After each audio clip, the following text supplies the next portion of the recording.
आदाब, मैं शिवा अंसारी एक बार फिर से आप सबके बीच आई हैं। उम्मीद करते हैं सब खैरियत से होंगे। आज टॉपिक आया था मेरे पास, एक बच्ची आई थी। उसकी ज़्यादा उम्र नहीं थी, समथिंग 17 के आसपास थी।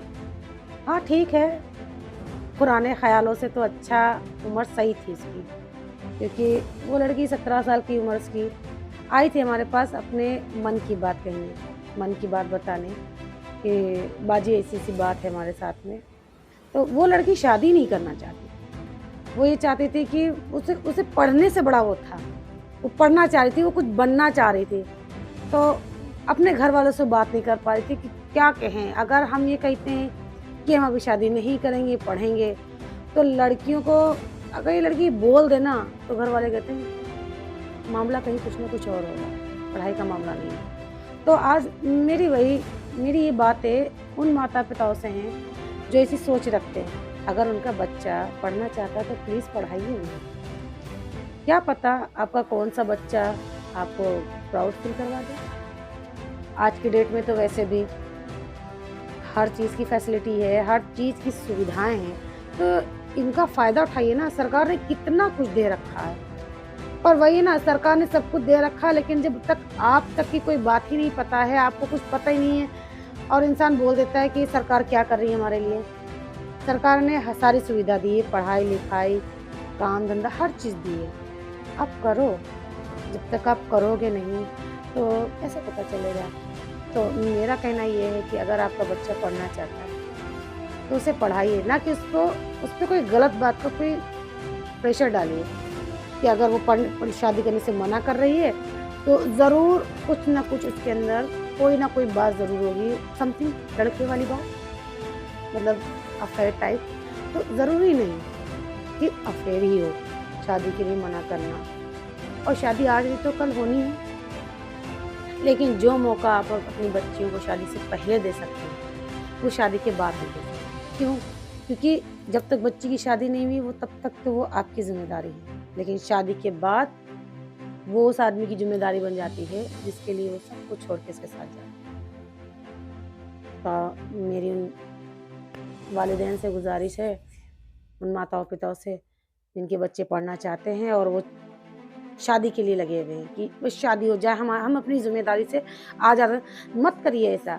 आपकी ज़िम्मेदारी ये है कि आप अपने बच्चे को इतना काबिल कर दीजिए कि उसे खुद अपने अच्छे-बुरे की पहचान हो जाए।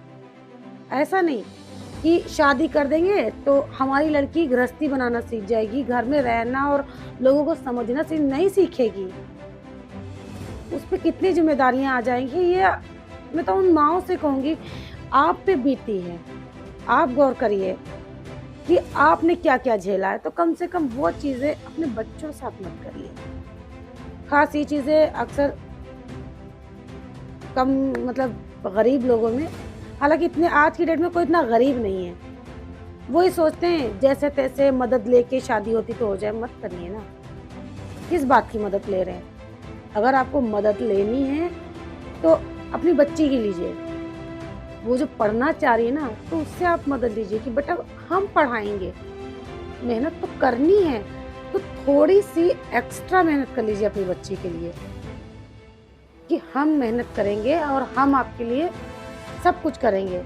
रोटी के लिए करते हैं ना, तो थोड़ा-सा मेहनत और कर लीजिए, बच्चे को पढ़ाइए। क्योंकि एक पल बेटा साथ दे ना दे, पर बेटी ज़रूर दे। बेटी वो दिल रखती है जो शायद बेटा ना रखता। तो बच्ची पे थोड़ा-सा ये गौर करिए। इससे कोई फ़ायदा नहीं कि आप प्रेशर डाल के, उसे डाँट-डपट के आप उसकी शादी करें। उसके मन का अरमान तो अधूरा रहेगा। जाने क्या हसरत थी इस बच्ची के मन में, पढ़ लिख कर जाने क्या बनना चाह रही थी। क्या पता आपसे बताया भी हो, अम्मी-पापा या मॉम-डैड, हमें पढ़ के ये बनना या वो बनना। तो कम से कम आप उसे उस लेवल तक पढ़ा दो।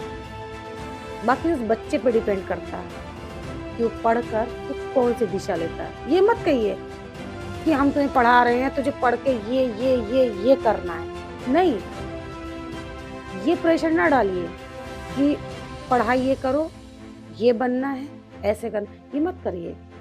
बच्चा क्या पढ़ता है, बस बच्चे के ऊपर आप गौर करिए कि आपके बच्चे के अंदर क्या टैलेंट है, वो किस तरफ उसका ध्यान जा रहा है या वो किस तरफ उसका ख्याल, ज़हन में एक्टिविटी उसके अंदर कौन-सी हो रही है। इतनी तो बुद्धि हर माँ-बाप के पास है कि वो अपने बच्चे की हर बात को समझे और फिर उसे, अगर बच्चा आपका गलत जा रहा है, तो मारने से आज तक कोई नहीं सुधरा, ना ही कोई समझा।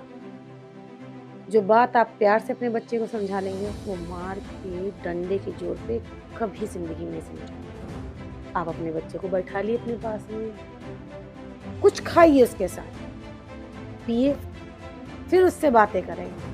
बेटा ऐसी बात थी, या हमने आपको ऐसा देखा या ऐसा सुना, तो आप उससे कहिए क्या ये सच था? देखिए ज़माना तो है ही, अच्छे को गलत और गलत को सही बताना। तो ज़माने के पीछे इतना मत जाइए कि आप अपने बच्चे के साथ गलत कर बैठें। आज वो बच्ची जब मेरे पास आई थी तो बातें करते-करते रोने लगी थी कि आपा हम ये पढ़ना चाह रहे हैं, हमारे घर वाले प्रेशर डालें, शादी कर देंगे, शादी कर देंगे, शादी कर देंगे।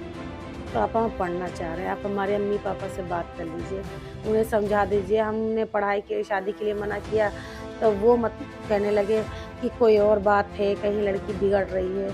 तो उसने हमसे कहा कि आपा ऐसी कोई बात नहीं, बस हम पढ़ना चाह रहे हैं। तो आज वो बच्ची मेरे पास आई तो मन में ख़्याल आया कि चलिए ये बात हम आपसे शेयर कर लें। क्या पता कौन सा इंसान या कौन से माता-पिता, कई बार ऐसा होता है ना, माता-पिता अपने बच्चों के लिए अच्छा करते-करते वो कहीं न कहीं गलत कर देते हैं। और फिर बच्चे बेचारे, कई बार कुछ बच्चे होते हैं जो बोल देते हैं अच्छे से कि नहीं, नहीं ऐसी पापा बात नहीं है, ऐसे आपको कर। कुछ बच्चे ऐसे होते हैं जो यूँ सोचते हैं कि चल कोई नहीं, पापा तो अच्छे करते हैं, अम्मी अच्छा करती हैं, तो कोई नहीं अच्छा ही होगा।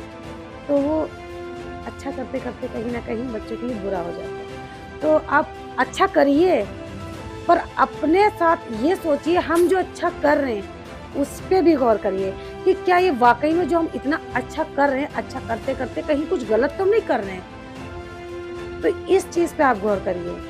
शादी एक दिन होनी है, लेकिन बच्चे को आप समझदार, काबिल बना देंगे ना, जब की शादी में और ना समझी की शादी में, आपको खुद अंतर दिखेगा कि हाँ। और अगर आपके साथ आप सोचते हैं कि नहीं मुझ पे जब गुज़रे, मुझे तब पता चले, तो प्लीज़ ये कदम कभी मत उठाइएगा कि मुझ पे गुज़रे। गुज़ारने वाला मामला बड़ा खतरनाक होता है और टेंशन से भरा होता है, वो कभी ख़त्म नहीं होता। आप जब भी लेटोगे, जब भी बैठोगे, कुछ भी बात करोगे, कुछ भी सोचोगे, ये खुद पे बीतने वाली बात जो आती है, ये कभी जीने नहीं देती है। ज़िंदगी जीना तो पड़ता है और जीता भी है इंसान, पर जब तक खुद पे ना गुज़रे तो एहसास नहीं। तो ये चीज़ गुज़ारिए नहीं, एहसास करिए। कई बार कोई चीज़ समझ में नहीं आती ना कि मुझे कैसे एहसास करना है, तो आप ऐसा करो, जो सामने वाला इंसान है, उसके साथ कुछ हो गया, तो आप सुन रहे हो, आपको नहीं समझ में आ रहा, एहसास नहीं हो रहा होगा, तो कुछ सेकंड के लिए आप उस बंदे की जगह पे आप खुद को रख दो। अब खुद ये नहीं मतलब चल मैं इसकी जगह आके नहीं, नहीं बिल्कुल ऐसे रखो कि वो चीज़ आप पे ही आई। तो फिर आप सोचिए, फिर आपको खुद समझ में आएगा कि हाँ, इस इंसान को कितनी तकलीफ़ है और वाक़ई में इसकी तकलीफ़ पे हमें कितना काम करना चाहिए। तो हर माँ-बाप से यही गुज़ारिश है कि बच्चों पे शादी का प्रेशर ना बनाएँ। बच्चा अगर कहीं शादी करना भी चाह रहा है और वो कहे भी आपसे, तो उसे गलत कहने से बेस्ट है आप उसे समझें। समझना बहुत ज़रूरी है, बहुत ज़रूरी है। जो काम आपस में बैठ के प्यार से निपटते ना, वो काम सबसे अच्छे टॉप होते हैं। और जो काम आपने कुछ कहा, उन्होंने कुछ सुना, उन्होंने कुछ किया, मतलब आपसदारी से दूर होके, मतलब जैसे कि 2-4 लकड़ियाँ, 1-2 लकड़ी लो टूट जाती है ना, अब वही 4-5 लकड़ी लेके तोड़ो तो नहीं टूटती जल्दी, थोड़े तोड़-मोड़ तो उससे हो जाती है, पर टूटती नहीं है। तो इसी तरह से आप जो काम आप करेंगे ना, जैसे कि फैमिली वाले, काम करना भी फैमिली वालों को है, समझना भी फैमिली वालों को हो, झेलना भी फैमिली वालों को है। बाहर का कोई पर्सन नहीं आएगा चाहिए। तो ये चीज़ आप खुद देखिए, आपको जो चीज़ करनी है, जो चीज़ झेलनी है, वो आपको ही झेलनी है, आपके बच्चे को झेलनी है। तो इसीलिए आप अपने बच्चे के साथ बैठें, बात करें, उनके मन की लें कि वो क्या चाह रहे हैं, कैसे चाह रहे हैं। देखिए, हाँ, सही गलत ज़रूर होता है बच्चों में, ऐसे बच्चे भी गलत होते हैं, अक्सर होते हैं बच्चे गलत, समझ कम होती है और गलतियाँ भी कर देते हैं। तो उनकी गलतियों पे उनको पनिश करने से अच्छा है उन्हें समझाएँ और सही रास्ता दिखाएँ, क्योंकि हम पे ही वो कहते हैं ना, हम सुनार हैं और हमारा बच्चा हीरा, तो उसे तराशने की ज़िम्मेदारी ऊपर वाले ने हमें दी है। तो उस बच्चे को तराशना हमारा काम है। ऊपर वाले ने तो हमें हीरा दे दिया, फिर चाहे वो बेटी हो या बेटा। अब उस बेटी बेटे को हीरे, देखो हीरा जब होता ना तो उसकी कोई कीमत इतनी नहीं होती, ना उस पे चमक इतनी होती, लेकिन जब वो तराशा जाता है, जब उसकी चमक देखने वाली थी और उसकी आँखें चकाचौंध भी होती है। तो मेरा कहना यही है कि बच्चे को तराशने का काम ईश्वर ने हमें दिया, तो हम अपने बच्चे को तराशें और एक जगमगाता हीरा बनाएं, चमचमाता जिसे कहते हैं। तो आज के लिए इतनी बात, क्योंकि आज की वीडियो मेरे ख्याल से काफ़ी ज़्यादा हो गई है। तो मेरी बात अगर समझ में आई है तो गौर करिएगा, काम करिएगा इस बात पे, क्योंकि ये बात तो हर घर की है और ज़रूरी नहीं कि सारी प्रॉपरली, लेकिन थोड़ी बहुत मिलती-जुलती हर घर की कहानी है। तो इस कहानी पे, इस बात पे गौर करिएगा और कमेंट में हमें ज़रूर बताइएगा कि हमारी बात आपको कैसी लगी। और मेरे चैनल को सब्सक्राइब करें, मेरी वीडियो को लाइक करें और कमेंट भी ज़रूर करें, क्योंकि हमें कमेंट का ज़्यादा ख्याल रहता है कि हमारे बारे में किसने क्या सोचा और किसने क्या कहा। तो लाइक, सब्सक्राइब, कमेंट, ये सारी चीज़ें हमें करिए और हाँ, शेयर भी ज़रूर करिएगा मेरी वीडियो को। Thank you.